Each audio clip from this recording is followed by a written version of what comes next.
السلام علیکم ورحمۃ اللہ وبرکاتہ۔ دوستو، کیا آپ جانتے ہیں کہ یہودی اتنے امیر کیوں ہو جاتے ہیں؟ تو کسی مسلمان نے ایک یہودی سے سوال کیا کہ آپ لوگ اتنے امیر کیسے بن جاتے ہیں؟ پوری دنیا میں جتنی بڑی کمپنیاں ہیں وہ سب یہودیوں کی، حالانکہ تم تعداد میں بہت کم ہو، تمہاری تعداد پوری دنیا میں 9 ملین 2 پوائنٹ ہے اور مسلمانوں کی تعداد 1 ارب 40 کروڑ ہے، پھر بھی تم طاقت میں سب سے آگے ہو، ہماری قوم کا کوئی آدمی بھیک نہیں مانگتا، اتنے آگے تم کیسے بڑھ رہے ہو؟ تو اس نے جواب دیا کان کی کھڑکی کو کھول کر سننے کی ضرورت ہے۔ اس نے کہا کہ ہم اپنی زندگی 3 اصولوں پر گزارتے ہیں۔ نمبر 1، ہم اپنی پوری زندگی علم حاصل کرنے میں لگا دیتے ہیں، پوری زندگی کچھ نہ کچھ ہم سیکھتے رہتے ہیں۔ نمبر 2، ہم اپنے بچوں کو بچپن سے بزنس کرنا، تجارت کرنا سکھاتے ہیں۔ اور نمبر 3، ہم اپنے درمیان میں بھائی چارگی پیدا کرتے ہیں، ایک دوسرے کا سپورٹ کرتے ہیں، ایک دوسرے کی عزت کرتے ہیں۔ یہودی پوری دنیا میں جہاں بھی رہتے ہیں، جس کونے میں بھی رہتے ہیں، وہ ایک دوسرے سے کنیکٹ رہتے ہیں، اور ہم چاہے جتنے بڑے بن جائیں اپنے دھرم اور اپنے مذہب کے لیے کام کرتے ہیں۔ اور اس نے کہا معلوم ہے یہ چیزیں ہم نے کہاں سے سیکھی؟ اس نے بتایا کہ یہ چیزیں ہم نے تمہارے نبی محمد صلی اللہ علیہ وسلم سے سیکھی۔ اللہ اکبر۔ مسلمانوں، بتانے کا مقصد یہ ہے کہ ایک ذلیل قوم نبی کی تعلیمات کو قبول کر کے، ان کو فالو کر کے، وہ دنیا کی طاقتور قوم بن رہی ہے۔ دنیا کی بڑی بڑی کمپنیاں ان کے ہاتھ میں ہیں، ان کی ہے، اور ہمارے لیے جو تعلیمات تھی، ہمیں جس کو فالو کرنا چاہیے تھا، ہم نے اس کو پس سے پش ڈال کر ہم ذلیل ہو رہے ہیں۔ ہماری اتنی تعداد کے باوجود ہم طاقت میں کمزور ہیں، اس لیے ہمیں نبی صلی اللہ علیہ وسلم کی تعلیمات کو قبول کرنا پڑے گا۔ اگر ہم کامیابی چاہتے ہیں، کامرانی چاہتے ہیں، دنیا میں ترقی چاہتے ہیں اور آخرت کی فوز و فلاح چاہتے ہیں، تو ہمیں نبی صلی اللہ علیہ وسلم کی تعلیمات کو فالو کرنا پڑے گا۔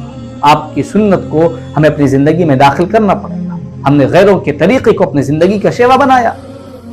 اس نے کیا کہا کہ ہم پوری زندگی علم حاصل کرتے ہیں۔ ہم میں سے کتنے لوگ ہیں جو علم حاصل کرنے میں پوری زندگی لگاتے ہیں؟ کچھ نہ کچھ سیکھتے رہنا۔ ہم نے اپنے حفاظت کے لیے، سیلف ڈیفینس کے لیے ہم نے کیا کتابیں، کون سی کتاب کا مطالعہ کرتے ہیں؟ ہم اپنی پوری 24 گھنٹے کی زندگی میں قرآن کی کتنی تلاوت کرتے ہیں، کتنے رکوع پڑھتے ہیں، کتنا صفحہ پڑھتے ہیں، نبی کی سیرت اور کریکٹر کا کتنا ہم مطالعہ کرتے ہیں؟ جواب ندارت۔ اسی طریقے سے وہ اپنے بچوں کو بزنس کرنا سکھاتے ہیں، کاروبار کرنا سکھاتے ہیں، تجارت کرنا سکھاتے ہیں، اور ہم اپنے بچوں کو نوکر، فلاں چیز کی نوکری لینی، فلاں چیز میں بھرتی ہوں، نہیں۔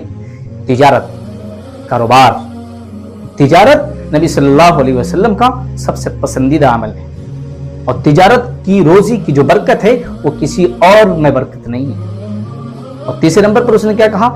ہم اتحاد اور اتفاق کے ساتھ رہتے ہیں، اپنے اندر میں بھائی چارگی پیدا کرتے ہیں۔ یہ حکم ہمارے لیے، قرآن کہتا ہے یا ایھا الذین آمنوا واعتصموا بحبل اللہ جميعا ولا تفرقوا، کہ ایمان والو اپنے درمیان میں اتحاد اور اتفاق پیدا کرو، اللہ کی رسی کو سب لوگ مضبوطی سے تھامے رکھو، آپس میں تفرقہ بازی مت کرو۔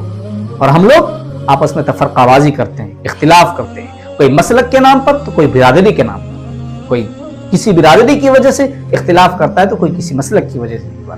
یہ دیوبندی، یہ بریلی، اہل حدیث، یہ شیعہ، یہ سنی، نہ جانے کیا کیا، ہم ان میں بٹے ہیں، اور پھر آگے چل کر ہم برادریوں میں بٹ گئے، یہ چودھری، یہ تیلی، یہ سید، اور یہ ملک، اور نہ جانے کون کون سی برادری ہے۔ لہذا ان تمام چیزوں کی دیواروں کو ختم کر کے ہمیں قرآن پر آنا ہوگا، اللہ اس کے رسول پر آنا ہوگا، نبی کی تعلیمات کو ہمیں فالو کرنا ہوگا، اگر ہم دنیا میں کامیابی اور کامرانی چاہتے ہیں، دنیا کی طاقتور قوم بننا چاہتے ہیں۔ یہ 3 چیزیں جو امپورٹنٹ ہے، زندگی علم حاصل کرنے میں لگانا، بچوں کو بزنس مین بنانا، اور اپنے درمیان میں بھائی چارگی پیدا کرنا، انشاءاللہ اس سے کامیابی ملے گی۔